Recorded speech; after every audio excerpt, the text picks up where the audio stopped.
It is 9:08. Our number's 1332. I want to go quickly to the Shadow Roads Minister in New South Wales, Walt Secord. There is this suggestion yet again that Duncan Gay, the Roads Minister, could be considering the idea of the licensing of push bike riders. Now, how you would do this and whether you licence the riders, whether you licence the bikes, and what sort of bureaucratic nightmare this might create, I have no idea.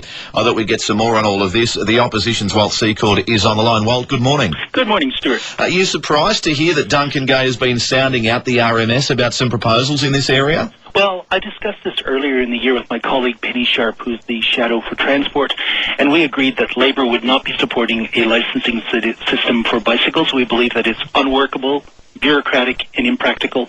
But my colleague Dr. Andrew McDonald, the Shadow Minister for Health, said, please, Walt, don't do anything that discourages people from riding bicycles. It's good for health. Yeah.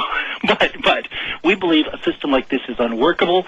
And what do? Most cyclists, in fact, are kids.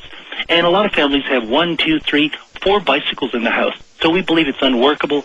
But I give this commitment. We will work with Duncan Gay on any way to improve cyclist safety, because last year 14 cyclists were killed on New South Wales roads. That's right, and we've seen some terrible cases recently where a cyclist was tangling with a garbage truck, other instances where cars have been involved. How they get so close to an object like a garbage truck, I don't know, but accidents do unfold.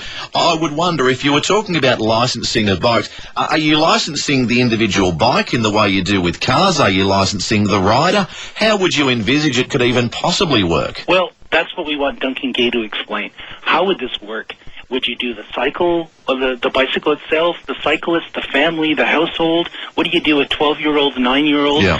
And, in fact, if you start licensing cyclists, you actually force them onto the footpath, and that gives brings up another problem involving pedestrians. So I don't think Duncan thought this through, and he should go back to the drawing board. Now, we all want to improve safety for cyclists. 14 people being killed on cycles last year is just too much. That's double the previous year. But we don't think he's thought this through. It's unworkable, it's bureaucratic, and it's impractical. Well, the point about it is, I mean, we all see instances where cyclists do the wrong thing, where they are riding on the road and either they don't stop at stop signs or they do go through red lights or a variety of different things. And you can justifiably say, well, hang on a second, why should that be occurring? They're sharing the same roads with us. They should be liable to the same sorts of penalties. But equally, we see pedestrians do some ridiculous things as well. Are we going to start licensing them as well? Absolutely, you're right. See, you've just touched on it. It's actually impossible and impractical to do. But if you're a motorist and you do something to a cyclist, you lose points in that. And Queensland is looking at something called the 1 metre around cyclist rule. Yeah.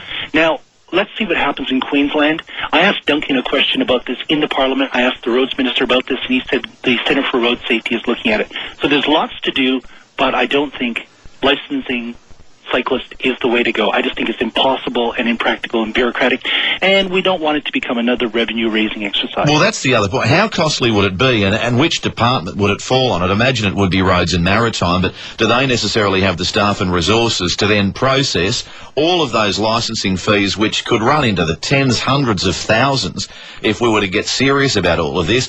And would the revenue that you would apply be enough to be able to cover those costs, or would this be a net loss to the budget? I don't know. Absolutely. And in fact, on July 1, we saw that 70 different categories of road transport categories actually increased. So the last thing we want to do is to put extra pressure on family budgets and things like that. It is extraordinary. Anyway, we'll follow it with some interest. I appreciate your time this morning. Thanks, Stuart. Not at all. Nice chatting with you. Walt Secord, who's the Shadow Roads Minister in New South Wales. What do you make of all of that? Is it a bureaucratic step too far? We already now have recreational fishing licences in place, and there are plenty of people still who don't bother with those. There are exemptions for people with children, those sorts of things. And, of course, there are only so many officers who can patrol our shorelines anyway, ensuring that some fishers are licensed or not. But as it pertains to bikes, I don't know. To me, it seems to be going after an acorn with a sledgehammer, because I think, yes, there are some problems, but we've already got the mechanisms whereby police can pull those people over, issue on-the-spot fines, and maybe they need to be policing that a little more closely than talking about licensing or registration. You can give me a buzz, 1332, our number. It is 9:13. We'll go back to the courts right now. Our reporter, Leonie Ryan, is on the line.